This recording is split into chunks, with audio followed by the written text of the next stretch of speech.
What if you could visit every planet in the solar system? No spaceships, no protection, just you, standing there. How long would you last before the heat, the pressure, or the cold killed you? Today, we're finding out what it's really like to die on every planet. If you're drawn to the unknown, subscribe and join the journey as we continue exploring the mysteries of the universe. In 1982, the Soviet probe Venera 13 did what no other machine had done before. It plunged through the thick, toxic clouds of Venus, survived the crushing descent, and landed on the surface of the most hostile planet in the solar system.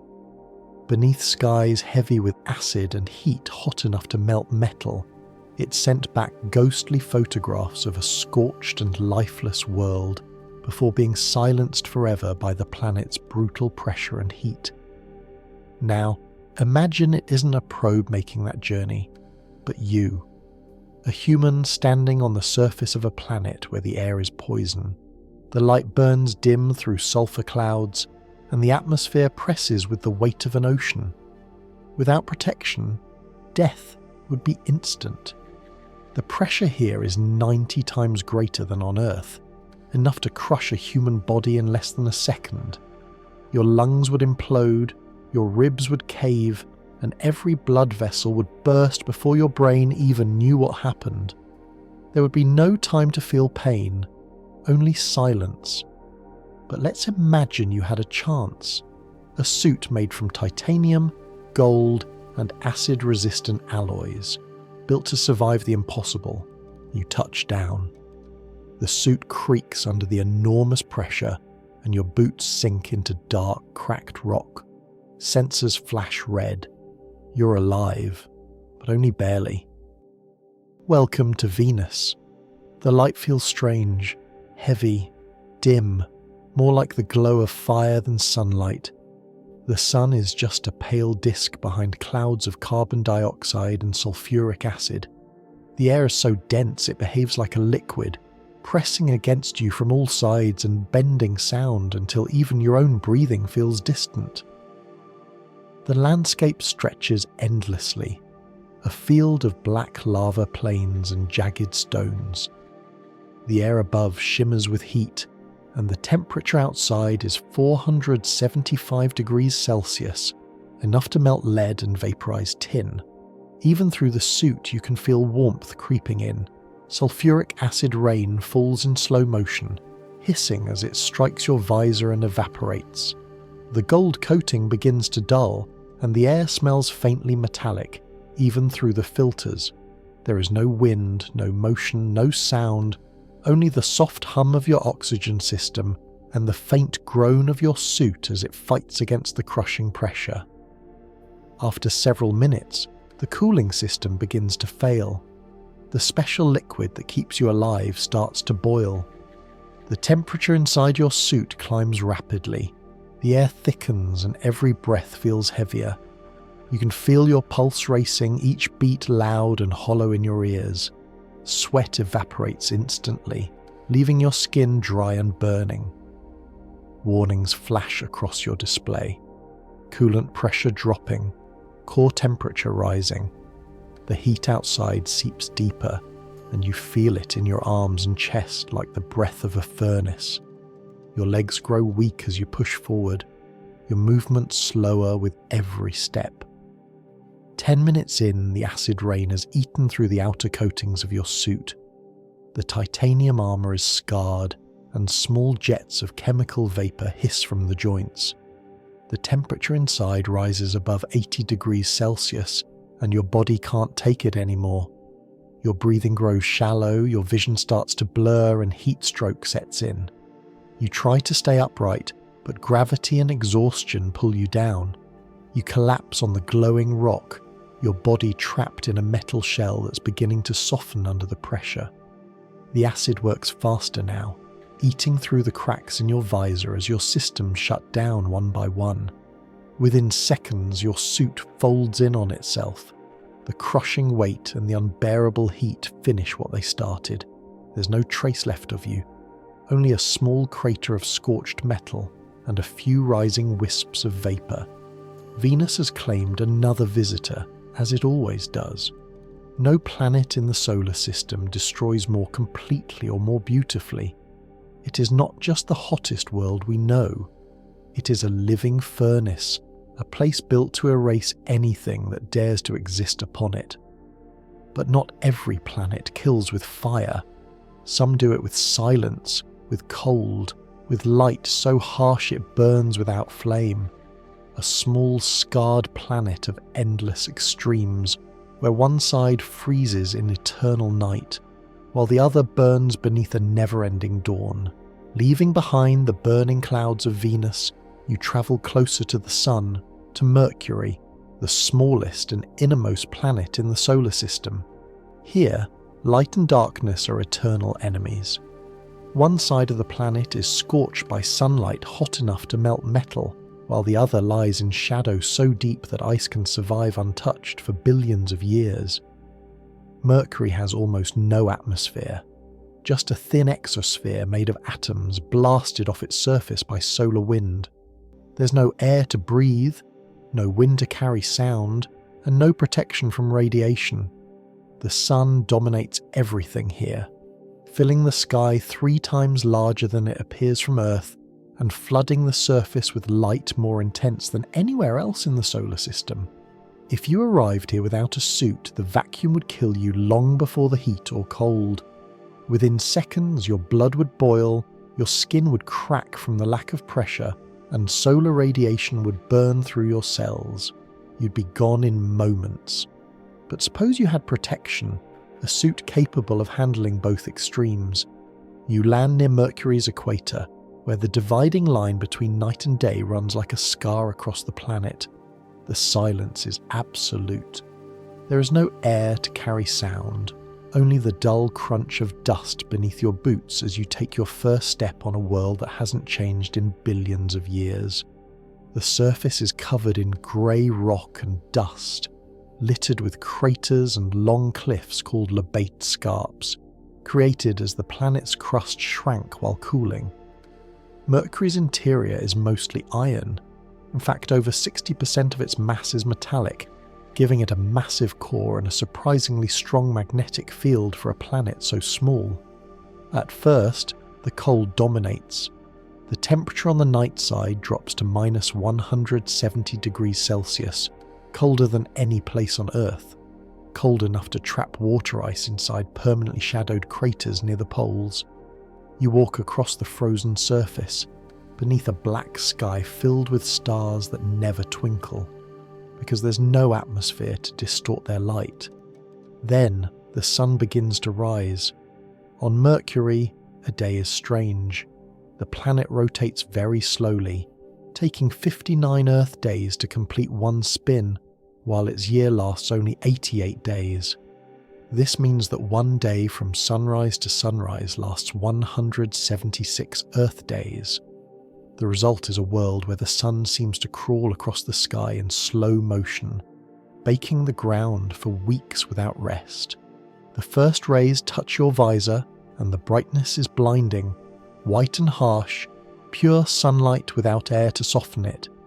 The temperature begins to rise almost immediately, 100 degrees Celsius, then 200 degrees, and soon over 400 degrees as the rocks around you start to shimmer.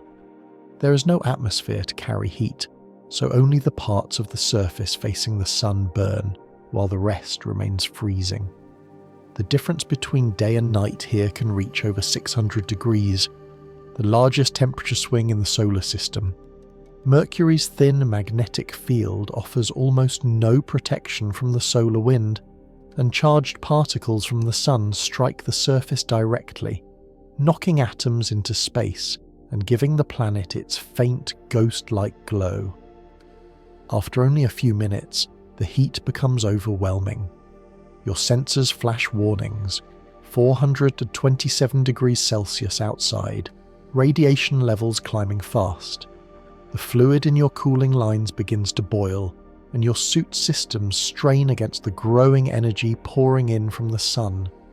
You turn toward the horizon, hoping to retreat into the shadow you came from, but the sunlight moves too slowly. the horizon barely shifts. On Mercury, the sun doesn't set for months. Once you've stepped into daylight, there is no escape. Your visor darkens to protect your eyes, but it isn't enough. The glare seeps through, turning the world into a white blur. The heat pushes through the suit's outer layers, cooking you slowly from the outside in. Electronics begin to fail. Cooling fans fall silent. The air inside your helmet grows thick and hot, every breath heavier than the last. Within minutes, the systems collapse. The suit seals warp and buckle, and the intense radiation burns through the final layers. You can feel the temperature rising inside. Your heartbeat quickens, your muscles weaken, and your vision fades as your body overheats. The sun is the last thing you see, filling the sky like a white flame. When it's over, there's no trace of you, no smoke, no ash, nothing but the shimmering horizon and the faint echo of solar wind sweeping across the barren surface. On Mercury, even the strongest machine could survive for only a short time. During the day, temperatures reach 427 degrees Celsius. At night, they plunge below minus 170 degrees Celsius. It's a world of perfect extremes, no air, no water, and no mercy. Yet despite its lifelessness, Mercury remains a window into the early solar system. Its heavily cratered surface preserves the scars of cosmic history, and its massive iron core tells scientists how planets form and evolve near their stars. It is not just a planet of fire and ice. It is a frozen fragment of time, orbiting closest to the light that created it. You leave behind the blazing silence of Mercury and travel outward, toward a world that has captured human imagination for centuries. A small, cold planet that looks almost like home, yet is far more dangerous. Offering a faint promise that, unlike Mercury or Venus, this one might someday be conquered, not by machines, but by people. This is Mars, the red planet, dusty, frozen, and endlessly fascinating. From orbit, it appears peaceful, a desert world of crimson plains, carved valleys, and soft orange skies. But beneath that beauty lies a place that will kill an unprotected human in seconds. The atmosphere is 100 times thinner than Earth's, made mostly of carbon dioxide, with almost no oxygen. You wouldn't suffocate slowly. You'd black out in less than 30 seconds as your blood began to boil and your body swelled in the near vacuum. But you're prepared. Inside your pressurized suit, you step onto the surface near the Martian equator, the same region NASA's rovers once explored. The ground crunches softly beneath your boots, fine red dust mixed with fragments of volcanic rock. The landscape looks strangely familiar, like a desert on Earth, silent under a pale orange sky. At midday, the temperature hovers around 20 degrees Celsius, but when night comes, it will fall below minus 70 degrees Celsius. The thin atmosphere can't hold warmth, so heat vanishes as soon as the sun sets. The difference between day and night can reach nearly 90 degrees. Even when the sunlight feels warm, the air remains bitterly cold. You feel lighter. Gravity here is only 38% of Earth's, so every step carries you farther.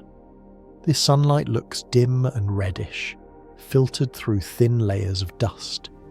In the far distance, the faint outline of Olympus Mons, the largest volcano in the solar system, rises 3 times higher than Mount Everest. To the east, the ground drops suddenly into Valles Marineris, a canyon stretching 4,000 kilometers long, wide enough to fit the entire continental United States inside. Billions of years ago, this world was different. Rivers once carved these canyons and lakes filled ancient craters. Scientists have found minerals that only form in water and evidence that Mars once had a thicker atmosphere and a magnetic field strong enough to protect it. But when that field collapsed, the solar wind stripped the air away, leaving behind this cold, airless desert. Today, dust still shapes the planet.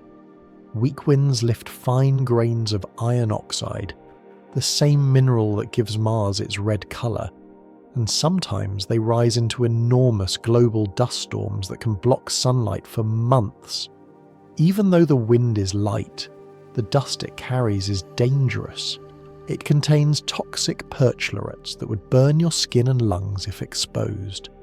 The radiation is another silent threat. Mars has no magnetic field and only a thin veil of carbon dioxide for protection. Solar particles and cosmic rays strike the surface constantly, making long-term survival nearly impossible without thick shielding. As the day fades, you look up at the pale sky. The sun appears smaller than it does on Earth, casting long shadows across the red plains. The horizon glows as Phobos, Mars's largest moon, rises and races overhead, crossing the sky in just 4 hours. The temperature drops quickly, -60 degrees Celsius, then lower. Frost begins to form on your visor, and your breath fogs the glass. You pause and take in the silence. For a moment it feels peaceful. You imagine water still flowing somewhere below, hidden beneath layers of frozen soil.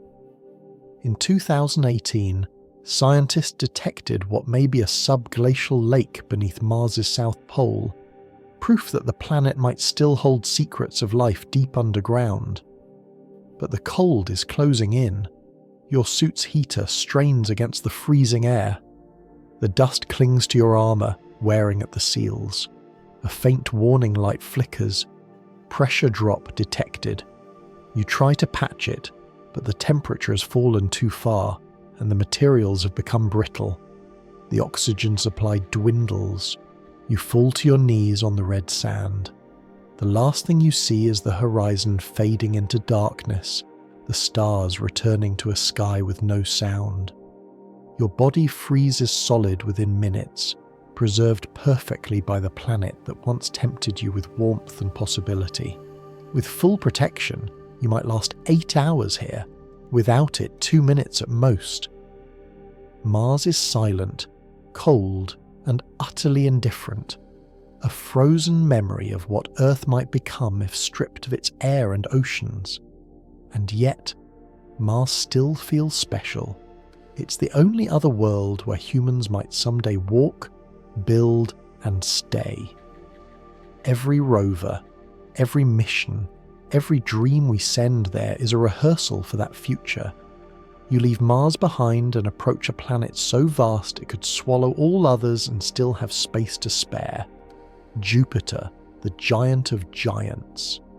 It's a world 11 times wider than Earth, 2.5 times more massive than all other planets combined, and large enough to hold 1,321 Earths inside its volume.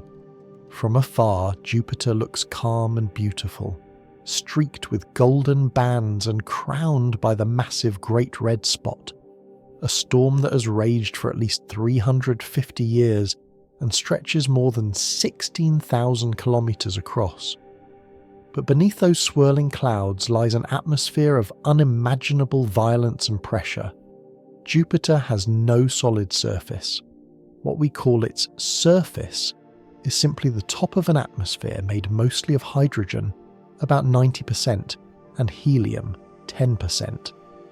There, gravity pulls you downward at 2.5 times Earth's strength, while wind speeds can exceed 600 kilometers per hour. Even light behaves differently here, scattered through ammonia and methane haze that turns the planet's clouds into endless ribbons of white, orange, and crimson. If you descended into Jupiter's atmosphere, death would come quickly, but the journey would be unlike anything else. You begin high above the upper clouds, where the temperature is around -145 degrees Celsius and pressure equals that of Earth's sea level. The clouds below you are made of ammonia ice, reflecting sunlight like marble. It's here that probes such as Voyager, Cassini, and Juno captured the planet's iconic beauty. As you fall deeper, the sunlight fades and the air grows thicker. The pressure doubles, then triples. The temperature rises above -100 degrees, and the clouds turn darker. At about 50 kilometers down, you enter layers of ammonium hydrosulfide, clouds rich in sulfur, yellow and toxic. Winds here blow faster than any hurricane on Earth, tearing the atmosphere into long belts that circle the planet in opposite directions. Below that, lightning flashes, bolts hundreds of times more powerful than any on Earth, striking through clouds of water and hydrogen. Each strike releases enough energy to power a city. The thunder never stops. The atmosphere constantly churns, fueled by the planet's immense internal heat, which radiates 1.6 times more energy than Jupiter receives from the Sun. At 100 kilometers down, the pressure reaches 10 times Earth's, and the temperature climbs past 0 degrees Celsius. The air becomes so dense it behaves like a liquid. The Galileo probe launched by NASA in 1989 made it this far in 1995 before it was crushed, after surviving 58 minutes and transmitting valuable data until the last second. Deeper still, hydrogen begins to change. At 150 kilometers down, pressure rises to 20 times Earth's, and the temperature reaches 150 degrees Celsius. The gas transitions into supercritical fluid, something between a gas and a liquid, flowing endlessly without a clear boundary. You're no longer falling through air, but through a strange, shimmering sea of hydrogen and helium. Every minute, the pressure increases exponentially. At 200 kilometers, the temperature exceeds 500 degrees Celsius, and pressure reaches 100 atmospheres. Metals begin to soften, electronics fail. Even the strongest suit or capsule collapses under the crushing force. If somehow you could keep descending, hydrogen would compress into a metallic state, a vast ocean of liquid metal conducting electricity. Scientists believe this metallic hydrogen generates Jupiter's magnetic field, which is 20,000 times stronger than Earth's and extends millions of kilometers into space. It traps deadly radiation, forming belts that can destroy spacecraft electronics within hours. Below that, the temperature climbs to around 20,000 degrees Celsius, and the pressure becomes millions of times greater than Earth's. Somewhere at the center, scientists think there's a core of rock and metal about the size of Earth, surrounded by hundreds of thousands of kilometers of metallic hydrogen. But no probe will ever reach it. Even diamond would melt long before it got close. The descent ends not with impact, but with collapse, crushed, burned, and vaporized long before reaching any solid ground. From the moment you entered the upper atmosphere, you would last less than 3 minutes. And yet Jupiter is not only a destroyer, its gravity acts as a cosmic shield, deflecting comets and asteroids that might otherwise strike the inner planets. Without it, Earth might have been bombarded to extinction long ago. In that sense, Jupiter is both guardian and executioner, the reason life exists on Earth, and the reason it could never exist here. You leave Jupiter's storms behind and descend toward one of its most mysterious moons, Europa, a small world that hides a vast secret beneath its icy skin. From space, it glows like marble, its smooth surface streaked with cracks stretching thousands of kilometers. It looks still and lifeless, yet beneath that frozen crust lies an ocean larger than all of Earth's combined. Europa is only 3,100 kilometers wide, slightly smaller than our moon. Its surface is made almost entirely of water ice, frozen solid under temperatures near -160 degrees Celsius. The ice reflects sunlight so efficiently that Europa is among the brightest bodies in the solar system. Those dark lines etched across it are caused by tidal forces. Jupiter's immense gravity stretches and flexes the moon, generating heat that prevents its buried ocean from freezing completely. If you landed here, the silence would be absolute. The sky is black, and Jupiter looms enormous above the horizon, 25 times larger than the Moon appears from Earth. There's no atmosphere to breathe, only a faint trace of oxygen, far too thin to support life. Without protection, you'd suffocate in seconds, your body freezing solid before it hit the ground. Even in a full protective suit, Europa is deadly. Jupiter's magnetic field bathes the Moon in intense radiation, up to 5,400 millisieverts per day, enough to kill a human within 24 hours. The ground beneath your boots is jagged and fractured, formed by slabs of ice that have broken, shifted and refrozen countless times. Beneath this crust lies 60 to 150 kilometers of ice, and below that, a global ocean perhaps 100 kilometers deep, warmed by heat from the Moon's rocky mantle. As you walk, the ice beneath you creaks softly, flexing under Jupiter's pull. Every few minutes, faint tremors ripple across the frozen plain. In the distance, a column of vapor bursts upward, a plume of water shooting between 100 and 200 kilometers into space. Such eruptions, first observed by the Hubble Space Telescope and later confirmed by Galileo and the upcoming Europa Clipper mission, may carry samples from the ocean far below. If you approached one, the vapor would instantly freeze into ice crystals, coating your suit in frost. The weak sunlight, 25 times dimmer than on Earth, offers no warmth, and the cold seeps through even the thickest insulation. After an hour, radiation begins to degrade your electronics. Your oxygen is running low, and your vision flickers as the shielding starts to fail. You collapse onto the ice. The glow of Jupiter reflects faintly across the frozen cracks. Within seconds, your body freezes solid, preserved perfectly in Europa's endless winter. Yet beneath the ice, in the darkness miles below, lies something extraordinary. An ocean of liquid water, mixed with salts and minerals, and possibly warmed by hydrothermal vents on the seafloor. The same kind of environment on Earth hosts thriving microbial ecosystems that survive without sunlight, feeding on chemistry alone. Scientists believe Europa could harbour similar life. The Europa Clipper, launching soon, will fly through these plumes, analysing their chemistry for organic molecules, the potential fingerprints of life. If anything lives there, it would prove that biology doesn't need warmth or sunlight, only water, energy, and time. Europa would kill a human in less than an hour, but deep below, something may already be alive, ancient, hidden, and waiting for discovery beneath a frozen sea. You leave the orbit of Europa behind and set a course for one of the most captivating sights in the solar system, Saturn, the golden giant. From afar it looks serene and ethereal, a world wrapped in light, encircled by a vast halo of ice and stone that glimmers like jewellery in the sun. But beneath its calm exterior lies a planet as fierce and unforgiving as any in existence.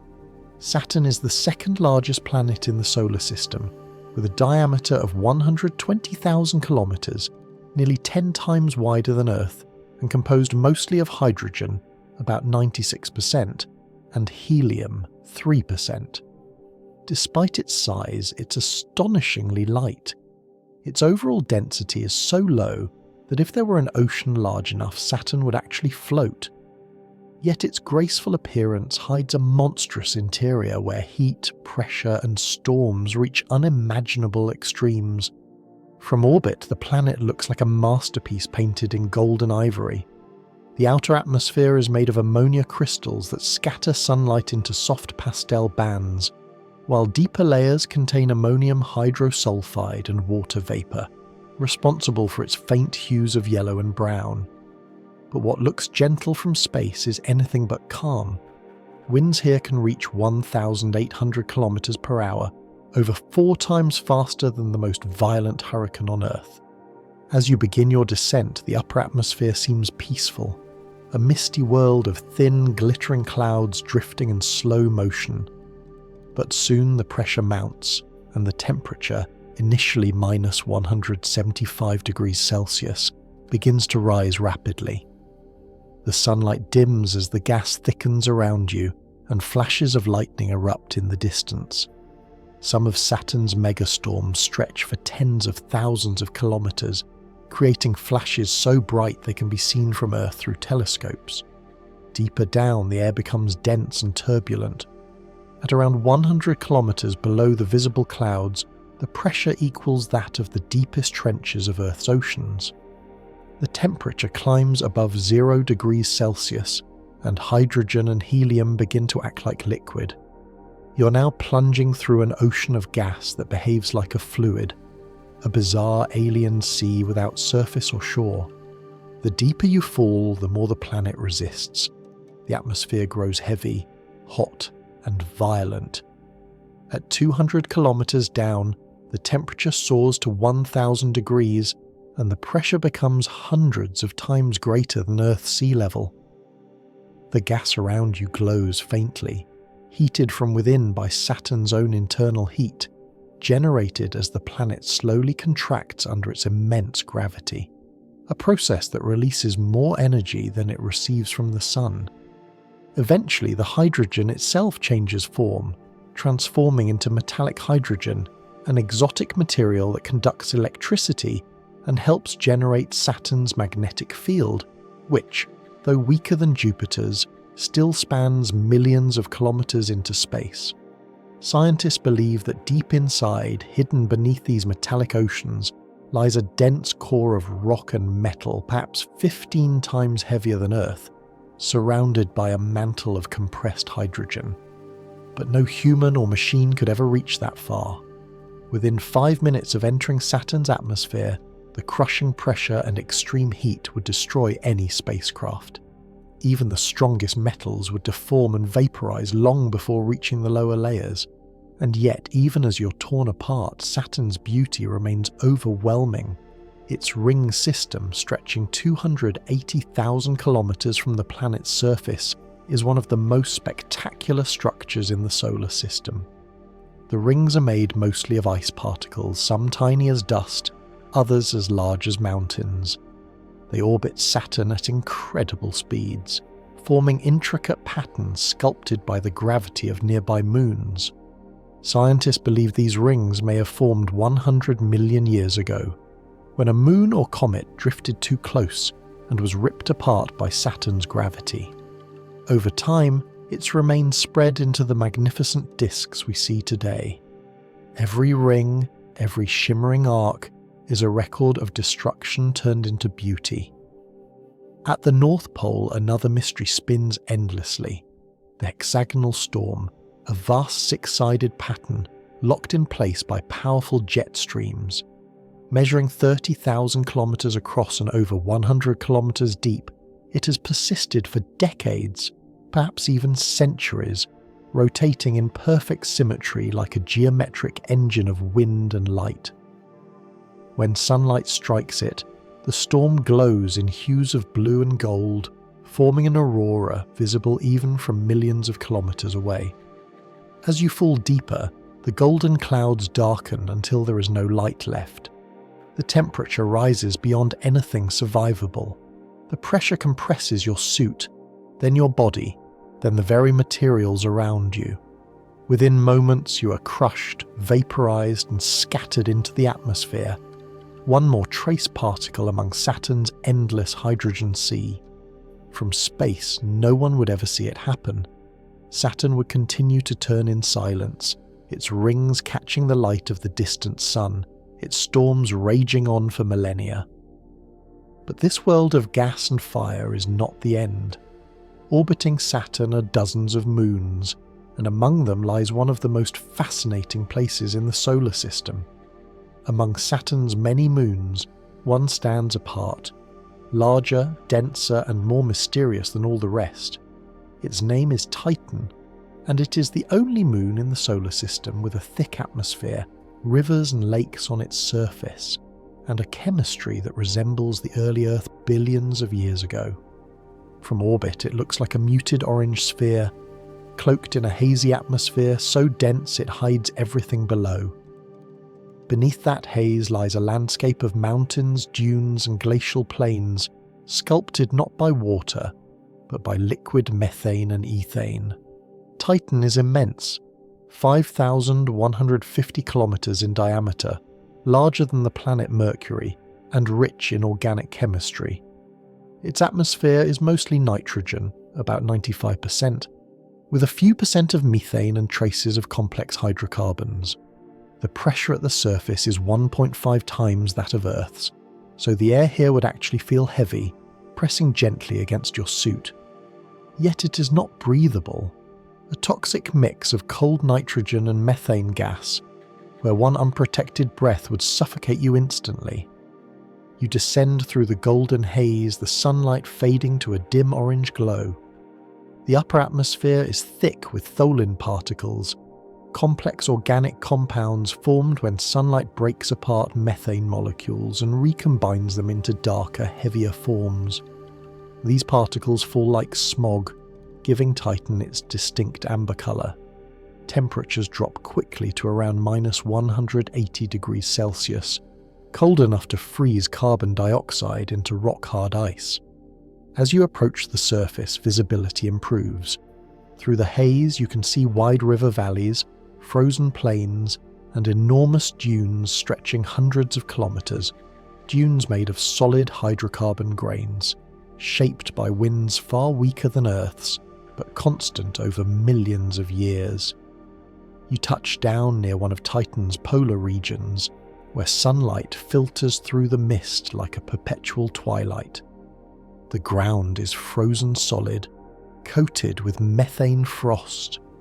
Then something catches your eye, a gleam in the distance. You walk toward it, boots crunching on the icy terrain, and find yourself at the edge of a lake. It looks calm and inviting, reflecting the dim sky, but it's not made of water. The surface ripples are liquid methane and ethane, hydrocarbons that exist as gases on Earth, but flow freely here due to the extreme cold. Some of these lakes are enormous, hundreds of kilometers wide, and surrounded by channels carved by methane rain. If you were to reach down and touch it, your glove would instantly freeze solid. The liquid is colder than dry ice, and contact with it would shatter any exposed material. Even your insulated suit struggles to cope with the cold. Its heaters hum at full power just to keep your temperature stable. Despite the freezing conditions, Titan is eerily Earth-like. Gravity here is just 14% of Earth's, so you can move easily, leaping in slow motion. The dense atmosphere means that, with small wings attached to your arms, you could actually fly, a human bird gliding through an alien sky. The sensation would be surreal, the air thick and heavy, the landscape shrouded in gold mist, the sun a faint star barely visible overhead. Yet the dangers are constant. The extreme cold seeps through your suit, slowly draining its power reserves. Methane fog gathers in low valleys, and static lightning occasionally flickers in the atmosphere. The ground beneath your feet isn't rock, it's a crust of frozen water mixed with hydrocarbons as hard as granite. Beneath that crust, scientists believe there is a hidden subsurface ocean of liquid water and ammonia, warmed by tidal forces and possibly hosting the chemistry of life. If you stayed too long, your suit's systems would begin to fail. The cold would stiffen joints and seals, and eventually the oxygen inside would condense into liquid. Within hours, hypothermia would set in, followed by silence. The methane wind would erase your footprints in the frost, leaving no trace that you ever stood here. Yet Titan remains one of the most promising worlds for future exploration. Its thick atmosphere shields it from radiation, and its vast reserves of methane and organic compounds could one day serve as fuel for human colonists. NASA's Dragonfly mission, a nuclear-powered drone launching in the mid-2030s, will explore Titan's dunes and icy plains in search of the chemical precursors of life, molecules that may resemble those that formed on the young Earth. You could survive here for perhaps 2.5 hours before the cold and lack of oxygen claimed you. But in that time, you would see an alien world that feels hauntingly familiar. Rivers, rain, and clouds that follow a methane cycle instead of waters. A living echo of Earth's deep past frozen in time. And beyond Titan, the solar system grows darker still. The sun shrinks to a distant spark, and the next planet waits. A pale, icy world tilted on its side, colder than almost anywhere else in the cosmos. The sun is now nothing more than a distant pale star, faint and cold. Ahead, a blue-green sphere hangs in the void, glowing softly like an enormous piece of glass. This is Uranus, the most tilted, most mysterious of all the giant planets. A frozen world where the laws of motion themselves seem twisted. Uranus is strange from the start. Unlike any other planet, it spins on its side, tilted by 98 degrees, so that its poles lie almost where its equator should be. Scientists believe this bizarre orientation is the result of a colossal collision long ago, perhaps with a body the size of Earth, that knocked the planet over and reshaped its entire climate. Because of this tilt, each pole spends 42 years in continuous daylight followed by 42 years of darkness. At first glance, Uranus looks calm, smooth and featureless, wrapped in a hazy blue atmosphere. But that colour hides a deep, frigid world of violence. The planet's atmosphere is made mostly of hydrogen, 83%, helium, 15%, and about 2% methane, which absorbs red light and gives Uranus its turquoise glow. The upper clouds are composed of methane ice crystals, floating in temperatures near -220 degrees Celsius, making Uranus the coldest planet in the solar system. If you were to descend through its atmosphere, you would find no solid ground.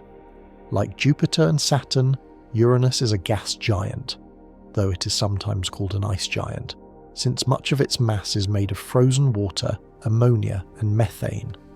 The surface you see from space is only a thin veil of gas. Beneath it lies a deep, murky ocean of superheated ices under immense pressure. As your spacecraft approaches, it glides through faint rings made of dark dust and icy fragments, almost invisible against the planet's glow. They were discovered in 1977, far thinner and dimmer than Saturn's, but circling Uranus in eerie silence. You begin your descent. The sunlight fades to a ghostly green, scattering through methane haze. The temperature drops sharply as you enter the upper atmosphere, -224 degrees Celsius, colder than liquid nitrogen. Your suit's heaters strain to compensate, glowing faintly as they fight the cold. At first, everything seems still, but beneath that quiet exterior, Uranus hides brutal winds that reach 900 kilometers per hour, moving in the opposite direction of the planet's rotation. The pressure begins to rise. 5 times that of Earth's, then 10. The gas outside grows thicker, and faint flashes of lightning flicker deep within the clouds. As you fall deeper, the atmosphere grows dense with hydrogen sulfide, the same gas that gives rotten eggs their smell. If you could take off your helmet, the first breath would kill you instantly. Your lungs freezing, then collapsing in seconds. The air itself becomes a poison. The planet's magnetic field only adds to the confusion. Unlike Earth's, Uranus's field is tilted 60 degrees from its axis and offset far from the planet's centre. It twists wildly as the planet rotates, creating chaotic belts of radiation that fluctuate unpredictably. Any spacecraft caught in this field would face intense electrical surges and deadly particle storms. Deeper still, pressure climbs to hundreds of Earth atmospheres. The hydrogen and helium around you begin to act like a thick liquid, and the temperature rises to 1000 degrees Celsius. It's here that Uranus's interior transforms. Water, methane, and ammonia compress into a dense, hot ice, a state of matter that behaves both solid and fluid at once. Some scientists believe that deep inside this region, diamonds may form. Under such immense pressure, methane molecules split apart, and their carbon atoms crystallize into solid diamonds that rain downward, forming vast diamond oceans or layers around the core. It's a beautiful idea, a planet where it literally rains gemstones, but no probe has ever gone deep enough to confirm it. The descent grows chaotic. Winds howl, the pressure crushes the suit, and temperatures soar as internal friction converts the motion into heat. Your sensors flicker and fail one by one. The deeper layers of Uranus remain completely unexplored, and even the most advanced spacecraft would survive only minutes before disintegrating under the crushing weight. Within 3 to 5 minutes of entering the atmosphere, you would be gone, frozen, crushed, and vaporized in a silent blue abyss. From space, Uranus continues to drift in quiet perfection. Its pale glow never changes, its storms invisible beneath the calm. It has 27 known moons, each named after characters from Shakespeare and Alexander Pope. The largest, Titania and Oberon, are worlds of ice and rock, perhaps hiding small oceans beneath their crusts. But this is just a prelude to the final frozen frontier, planet that is colder and far more violent.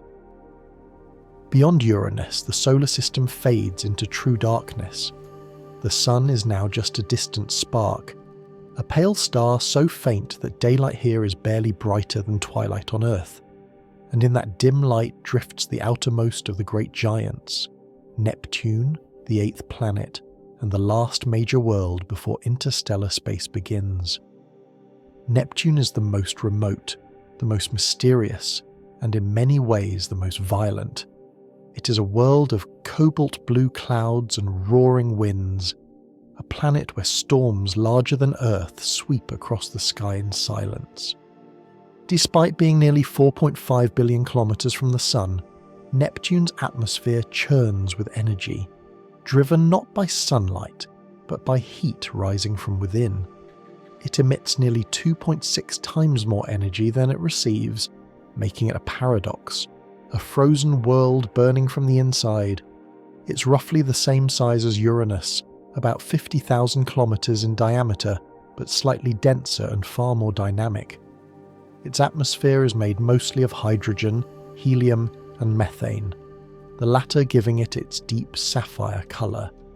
But beneath that calm appearance lies chaos. Winds that reach up to 2,100 kilometers per hour, the fastest in the entire solar system. No other planet's atmosphere moves so violently. As your spacecraft approaches, the blue sphere fills your view, vibrant, beautiful, and deceptive.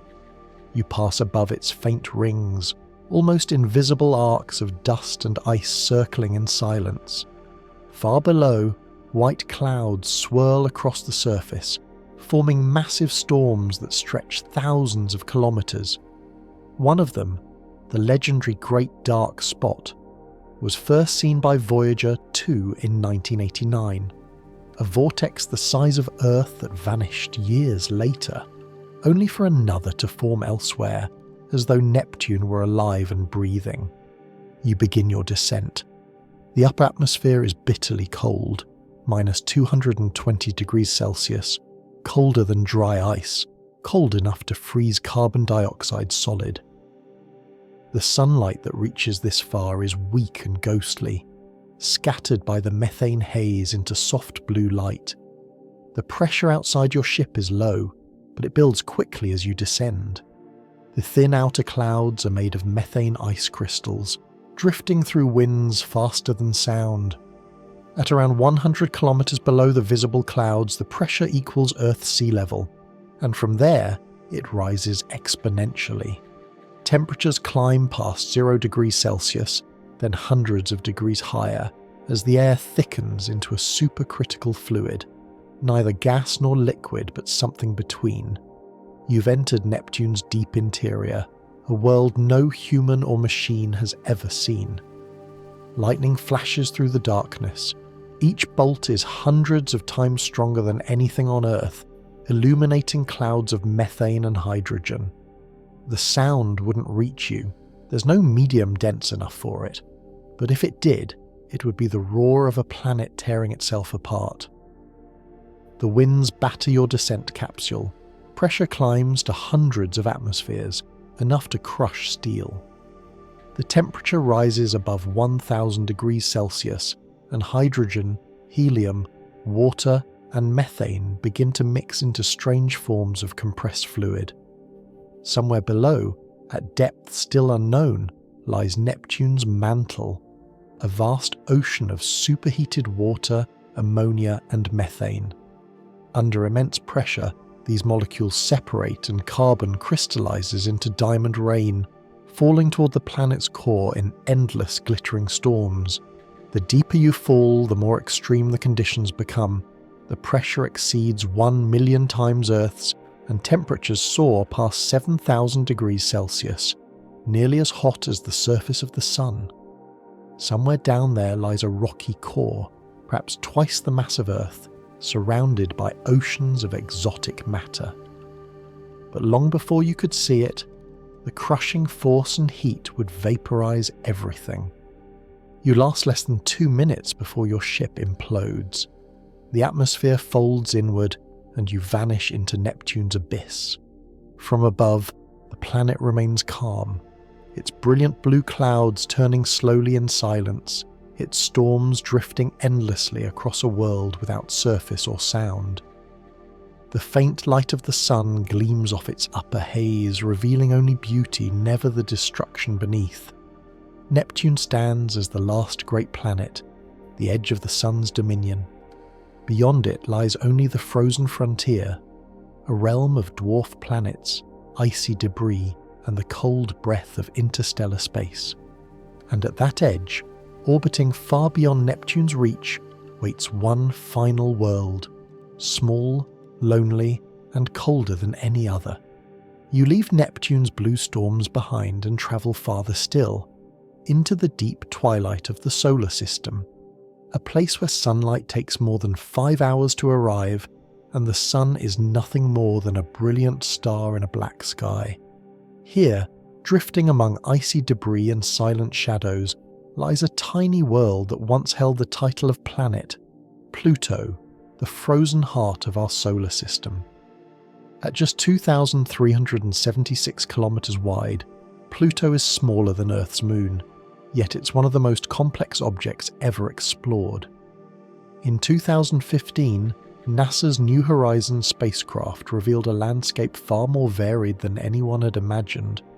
Plains of frozen nitrogen, towering mountains of water ice, and a thin, shimmering atmosphere that expands and collapses with the changing seasons. From a distance, Pluto looks pale and calm, its surface a patchwork of white, brown, and pink. But as you approach, you see its most striking feature, a vast heart-shaped plain named Tombor Regio, after the man who discovered it in 1930. One side of the heart is a frozen sea of nitrogen ice called Sputnik Planitia, smoother than glass and wider than Texas. The other side is rough and mountainous, with peaks made of solid water ice standing 3,000 meters tall. You descend through the faint atmosphere. It's made mostly of nitrogen, with traces of methane and carbon monoxide, and it's vanishingly thin, 100,000 times less dense than Earth's air. You could stretch your hand out and never feel it. Without a protective suit, you'd lose consciousness in seconds as the vacuum boiled the moisture in your skin. Your body would freeze almost instantly in the minus 230 degrees Celsius cold.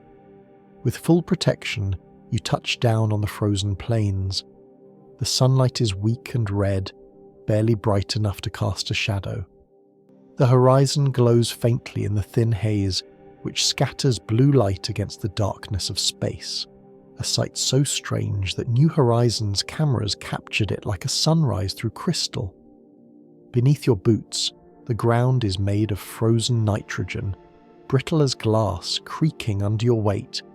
Every step echoes in silence. Pluto's surface is alive, slowly reshaped by ice that flows like glaciers. Sputnik Planitia, the great frozen plain, constantly renews itself.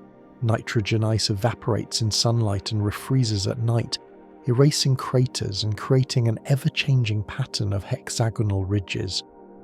This constant motion hints at heat below, perhaps from the decay of radioactive elements in Pluto's core. Scientists suspect that deep beneath the crust, there may even be a subsurface ocean of liquid water mixed with ammonia, still unfrozen despite the cold. You look to the sky and see Charon, Pluto's largest moon, looming close and motionless. The two worlds are locked in a mutual tidal embrace, always showing the same face to one another as they orbit a shared centre of gravity in empty space. Charon itself is nearly half Pluto's size, a companion world scarred by canyons and dark plains, as if carved from shadow. The horizon begins to fade. The temperature drops further, minus 233 degrees Celsius, colder than any place on Earth by over 200 degrees. Your suit systems struggle, heaters running at full capacity, but the cold creeps in through every joint and layer. Oxygen condenses inside the pipes. Electronics flicker. The silence deepens. You take one final look around. The distant sun gleaming faintly over the icy horizon. The soft blue haze glowing against the blackness of space. This is where the sun's warmth ends, where day and night become the same endless frost. Minutes later, your systems fail. The heaters die, and the oxygen feed freezes solid. The cold seeps in faster than you can react. The last thing you feel is weightlessness. Gravity here is only 6% of Earth's, and then nothing. Within seconds, your body becomes another frozen monument on Pluto's eternal plains. If anyone ever found you 1,000 years later, you'd look exactly the same, perfectly preserved in the endless cold, as if time itself had stopped. Pluto would kill you in less than 10 minutes, but it remains one of the most hauntingly beautiful worlds ever discovered, a frozen relic of the solar system's birth, still holding traces of activity and mystery billions of years later. Beyond Pluto, there are no more planets, only a vast sea of icy fragments known as the Kuiper Belt, stretching outward into darkness, where comets sleep and the sun is only a memory. If you were to keep going, you would eventually leave the solar system altogether, crossing the invisible border where the sun's gravity fades into the endless cold of interstellar space. Out here, there are no more days or nights, only distance, the quiet edge of everything we've ever known. And that's where your journey ends, at the frozen frontier where death and beauty share the same horizon. You've crossed the solar system, from the infernal heat of Venus to the frozen stillness of Pluto, and in every place death has worn a different face, crushed by pressure, burned by radiation, frozen in silence, or dissolved in storms. Every world has its own way of reminding us how fragile life truly is. Yet in that fragility lies something extraordinary. On a single small planet, circling an ordinary star, life not only survived but learned to look outward, to wonder, to explore, and to dream of reaching these distant, hostile worlds. The planets we've visited are merciless, but they're also beautiful, each one a piece of the story that made us. Their extremes teach us about our own limits, their silence gives meaning to our noise, and their endless night makes our daylight precious. Out there, beyond the warmth of the sun, lies everything we have yet to know. Oceans beneath ice, diamonds falling through clouds, storms that never end. And somewhere, perhaps, the same spark that lit our world could be waiting in another. So even here, at the frozen edge of our solar system, this journey isn't about how we die on other worlds. It's about why we keep reaching for them. Because even in the silence between the stars, curiosity refuses to die. If you like the video, don't forget to leave a like and subscribe. It makes a huge difference and helps the channel grow.